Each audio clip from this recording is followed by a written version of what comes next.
रसिका हो नमस्कार. लोकराज्य अध्यासन कराडतर्फे आयोजित वाचन जागर उपक्रमात आपलं मनपूर्वक स्वागत. ज्येष्ठ साहित्यिक शंकर पाटील लिखित टारफुला या कादंबरीचं क्रमशः वाचन. वाचक स्वर ॲडव्होकेट संभाजीराव मोहिते कराड. या वाचन जागर उपक्रमासाठी पाठबळ आणि प्रोत्साहन अर्थकारणातील अग्रेसर the Karad urban cooperative bank Karad आणि शिक्षणातील अग्रेसर अर्थातच भारती विद्यापीठ पुणे. टारफुला भाग क्रमांक 19. दिवाळी आली. नव्या कपड्यांची खरेदी झाली. कोऱ्या लुगड्यांच्या घड्या गाईच्या अंगावरनं फिरल्या. शिंप्याच्या दुकानात रात्रभर अर्गणी पेटत राहिल्या. जागरणानं बायकांची कंबरडी मोडली. गऱ्याचा, बुंदीचा लाडू, गुळाचे, साखरेचे कानुले, शेव, काटे खडूगडे अशा जिन्सांनी भरलेली ताटं वर विणलेला पांढरा रुमाल घालून एकमेकाच्या घरात आली. फटाक्यांचा दणका उडला. सरकीचं तेल लावून आंघोळी झाल्या. पुरुषांनी जरीकाठी, बादली आणि कोशे फेटे डोक्याला बांधले. शालू पैठणी नेसून बायका नटल्या. एका रात्रीत पर्टिनीनं गाव ओवाळून काढलं. फराळ अराळ सुरू झाले. तुपातेलानं घसा धरला. 4 दिवस चंगळ झाली. वर्षाची दिवाळी आली आणि हुरहुर लावून निघून गेली. ओढ्याला आलेला पूर घटकाभरानं उसरावा तसं झालं. दिवाळी गेली आणि रानातल्या कामांची ताप्रदा सुरू झाली. वेळेला पोटाला खायलाही लोकांना फुरसत मिळेना झाली. पुरुषांना घरचं तोंड दिसेना झालं. 2 वेळेला गावात यायला सवड मिळेना झाली. भाकरी रानात जाऊ लागली. जिकडं तिकडं रानात वस्त्या पडू लागल्या आणि जो तो आपापल्या ताप्रदात गडवून गेला. कोणाची शेंग काढायला आली होती, कोणाचा जोंधळा कापायला आला होता, मिरची तोडायला आली होती आणि पिवळ्या पडलेल्या हळदीचं शिवार घमघमत होतं. तंबाखूतला कळव बंद होऊन शेंडा खुडणी नेमानं चालू होती. रानातली पिकं अशी हातातोंडाला आली आणि आपल्या पदर आलेल्या लेकीवर नजर ठेवावी तशी डोळ्यात तेल घालून पिकाची राखण सुरू झाली. तरीही डोळ्यात माती पडत होती. सकाळी उठून बघावं तर खुडलेल्या कणसांची धाटं, उपसलेले शेंगाचे वेल अवचित दृष्टी पडायचे. भुरट्या चोऱ्या अशा सुरू होत्या आणि पाखरांनी सतावून सोडलं होतं. लोकांच्या झोपा ठार उडाल्या होत्या. रात्रभर शेकोट्या पेटताना दिसायच्या. तापडद्यात गडवून गेले होते आणि भल्या पहाटेस तांबडं फुटायलाच रानात आरडा सुरू व्हायचा. गोफणी फिरू लागायच्या. या आरड्यांनी आणि पाखरांनी रानं गजबजून जायची. सारं कसं युद्धपातळीवरच जणू सुरू होतं. दंगा उसळायचा. त्यात पार्कातली हरणं, डुकरं डोळा चुकून रानात घुसायची. शेंगाचा वावर नांगरून निघायचं. जोंधळ्याची धाटं काड मोडून आडवी पडायची. पार्कातली ही जनावरं आली म्हणजे टोळधाड आल्यागत कळपानी यायची आणि मुसंडी मारून पिकात घुसायची. मग हा करत लोक मागं फिरू लागायचे. गोफणी फिरायच्या, बार व्हायचे. पत्र्याचे डबे वाजवत ही मिरवणूक रात्रभर रानात घुमायची. रानात असा हैदोस घालून ही जनावरं निघून गेली म्हणजे पिकाची झालेली नासाडी बघत शेतकरी तळमळत राहायचे. होता ऐन सुगीचा घायटा सुरू झाला. थंडीनं जरा जोर केला. ताप येऊन जरा ओतल्यागत ओठ फुटू लागले. टाचानं भेगा पडून पाय नीट टेकता येईनासे झाले. एकेकाला सप्पई तोंड उघडून बोलता येईना झालं. वस्तीला जाणारे लोक एकावर एक डब्बल कुडतं घालून जाऊ लागले आणि रात्र शेकोटी धरून बसू लागले. थंडीचा असा कडका पडला. जोंधळ्याची पानं बुडक्यापासून शेंड्यापर्यंत वाळत निघाली. कणसं गच्च भरू लागली. हुरडा सुरू झाला. ऊन हुरड्यावर एका वेळची भूक भागू लागली. भाकरी करून झाल्या म्हणजे बायकाही तव्यावर शेंगा भाजू लागल्या. तो मऊ सुरकुतलेला दाणा पूर्णागत लागू लागला. लोकांच्या तब्येती सुधारू लागल्या. हाडाडलेली पोरं अंग धरू लागली.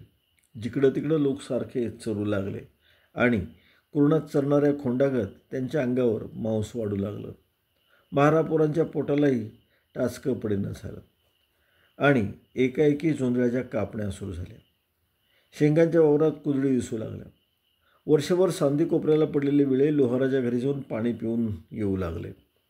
गडी जोंधळं कापायला जाऊ लागले. बायका शेंगा वेचायला पळू लागल्या. दिवसभर घराला कुलपं पडू लागली. शाळाही ओस पडल्यागत झाली. हे दिवस पुन्हा वर्षांनी दिसणार होते. सारं गाव त्यात गळून गेलं होतं. बायका, पोरं, म्हातारी, कोतारी साऱ्यांच्याच मागे सुगी लागली. शेंगानं भरलेल्या बुट्ट्या आणि कणसांच्या जुड्या रोज घरात येऊ लागल्या. सालाची बेगमी करण्यात लोक गुंग होऊन गेले. जीवाला बरं नसलं तरी लोक दुखणं अंगावर काढत होते. आला दिवस ढकलत होते. 4-4 दिवस अंगाला पाण्याची शिवाशिव होत नव्हती. जोंधळ कापताना विळा लागून बोट कापत होती. शेंगा काढताना पायावर कुरडी बसत होती. पायाला सड लागून इजा होत होती. पण कामाच्या घाईत घरी बसायला सवड नव्हती. तात्पुरती एक चिंधी बांधून लोक तसेच काम करीत होते. आपला असा घायटा उडाला होता आणि 10 आळी हिंडूनही माणसं कामाला मिळत नव्हती. जोडणी झाली तरी कामं उरकत नव्हती. सुगी अशी भरास आली होती आणि तंबाखू खुडायला गडी मिळत नव्हते.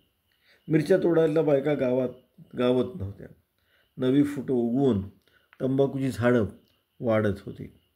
खपरीगत जाड दिसणारी पानं कागदागत पातळ होत होती. तोडायला आलेल्या मिरच्या झाडालाच गळून खाली पडत होत्या.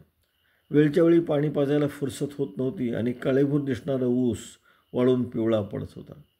एकाच वेळी सगळी कामं अशी हातघाईर आली होती. जोमधळा कापावा का शेंगा काढावेत, मिरची तोडावी का तंबाखूचा खुडा करावा, उसाला पाणी द्यावं का खळ्यात पात घालावी, जे जमेल ते उरकून घेण्याचं काम चालू होतं. गडी मिळतात तोवर जोंधळा कापून घ्यावा, बायका मिळतात तोवर शेंगा काढून घ्याव्या, अशी कामं सुरू होती. गड्या माणसांवर अवलंबून राहत होती. मळण्या होऊ लागल्या, खळी उलगू लागली, रानातलं धान्य घरात येऊ लागलं. पिकं निघालेली मोकळी रानं लांब पसरलेली दिसू लागली. ज्वारी गेली आणि सडातली तूर तेवढी मागं राहिली. तुरीच्या पिवळ्या फुलातून बाहेर आलेले कोळी शेंग निबर होऊ लागली. लोकांचं लक्ष बाजारभावाकडे लागून राहिलं. दुसरट्याच्या पिकांचा विचार मनात घोळू लागला.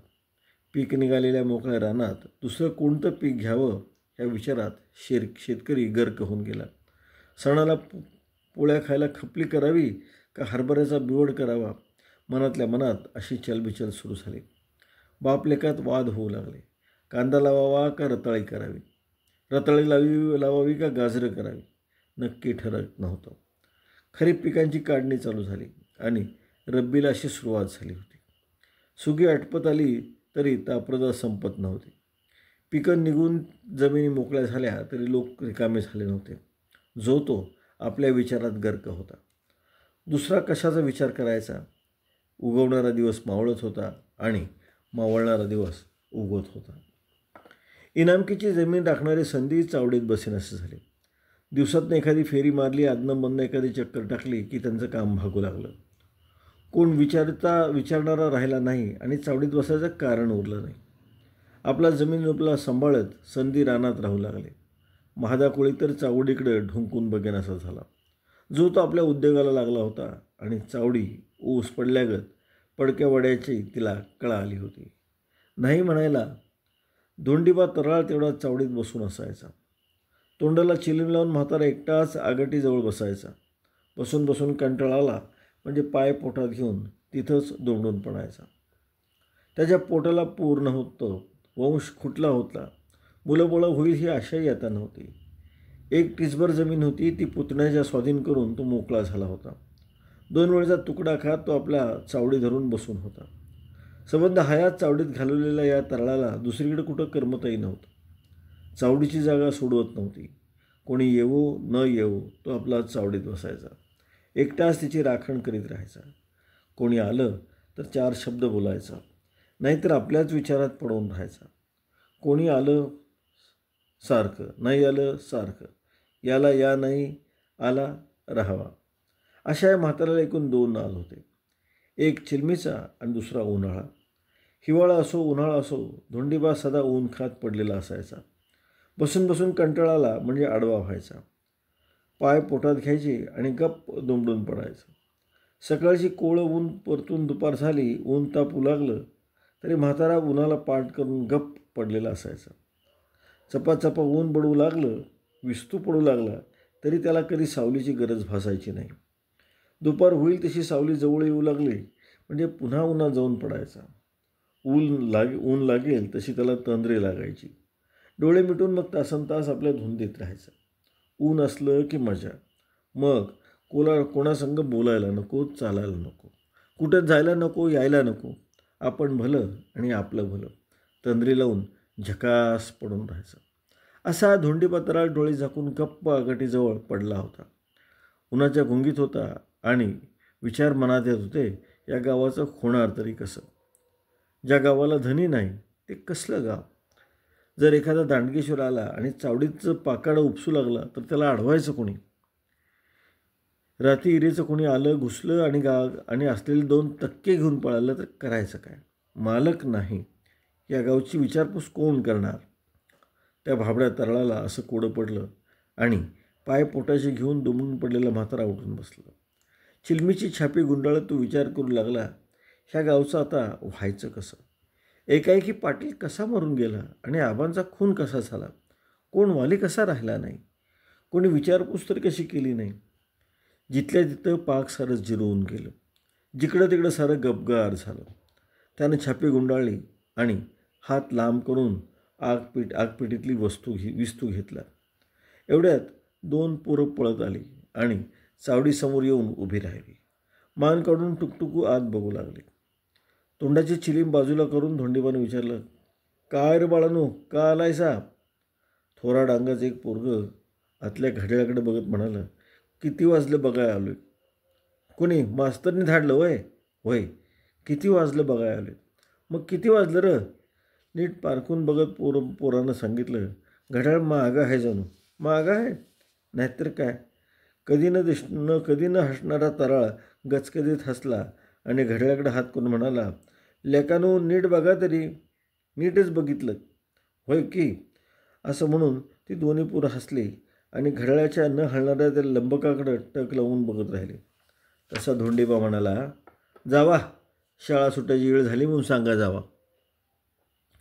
आली तशी पोरं निघून गेली आणि आळीमिळी गुपचुळी घातल्यागत पुन्हा चावडी गपगार झाली.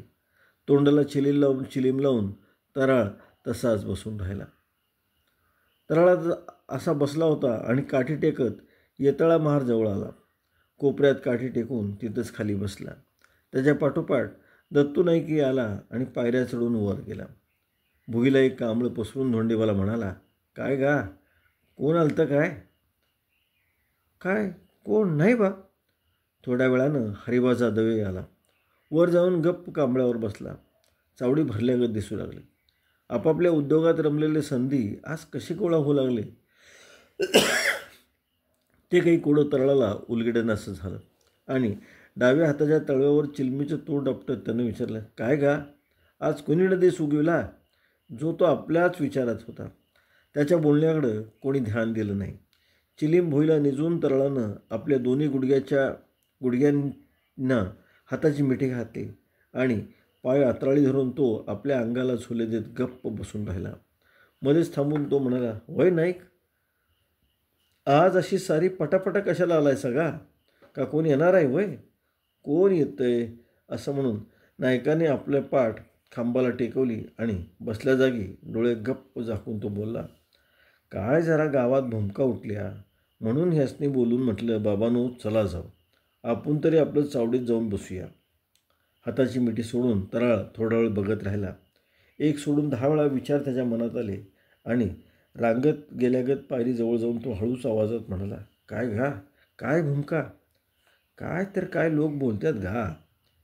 तेच की, काय बोलतात?